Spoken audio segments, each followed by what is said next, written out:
Juju Watkins starred with Joel Embiid in an AT&T commercial and threw out a first pitch at a Dodgers game. Another big opportunity is at hand. Southern California's sensational sophomore has a chance to grab the torch that Caitlin Clark carried the past few years as the standard-bearer for women's college basketball. "I wouldn't really say pressure," she said Wednesday at Big Ten Media Day. "So many great teams in this league, and I think my main focus is just winning with my team. And wherever that takes us, we're grateful. I'm grateful for this opportunity." Watkins and USC come into their first season in the Big Ten with soaring expectations. The Trojans made the Elite Eight last year in their deepest NCAA tournament run in 3 decades and were picked by both the coaches and a media panel to win the conference championship. Watkins was voted preseason player of the year, coming off a record-setting season as a freshman, and the possibilities for her seem endless at a time when interest in the sport has never been higher. Clark, with her flurry of three-pointers from Stephen Curry range, paved that path the past 4 years at Iowa. She set a Division I record by averaging 28.4 points in her career and was the obvious choice to get drafted with the #1 pick by the Indiana Fever. Watkins, meanwhile, was first-team All-American last season. She finished second in the country to Clark in scoring at 27.1 points per game and set a national record for a freshman with 920 in all. USC routinely played to packed crowds with celebrities in attendance. "I don't know that there's been a young African-American superstar in women's basketball at this age be able to have this platform, and I think that's going to do a ton for communities both in LA and across the country," USC coach Lindsey Gottlieb said. "I wouldn't bet against her to be able to handle anything. At the same, it's our job to prep her for what might be coming and make sure she's able to have joy and be a kid."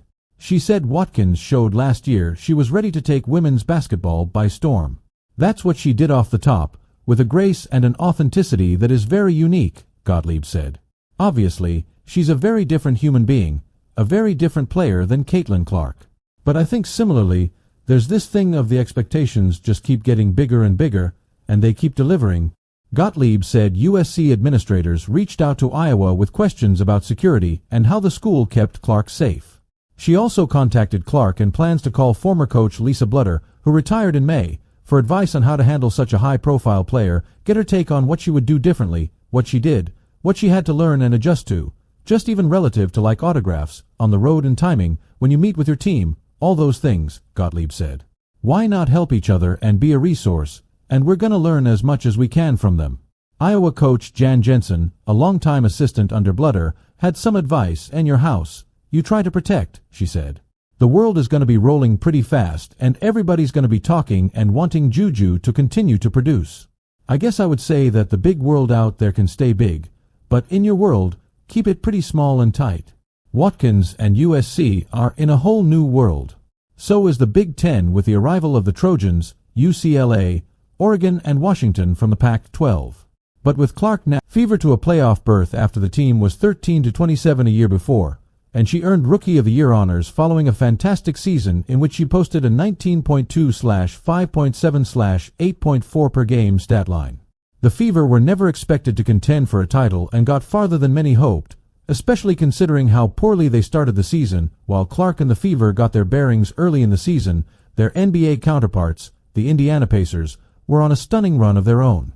Led by All-Star Tyrese Halliburton, the Pacers made the Eastern Conference Finals as the 6th seed and had fans fully on board the bandwagon.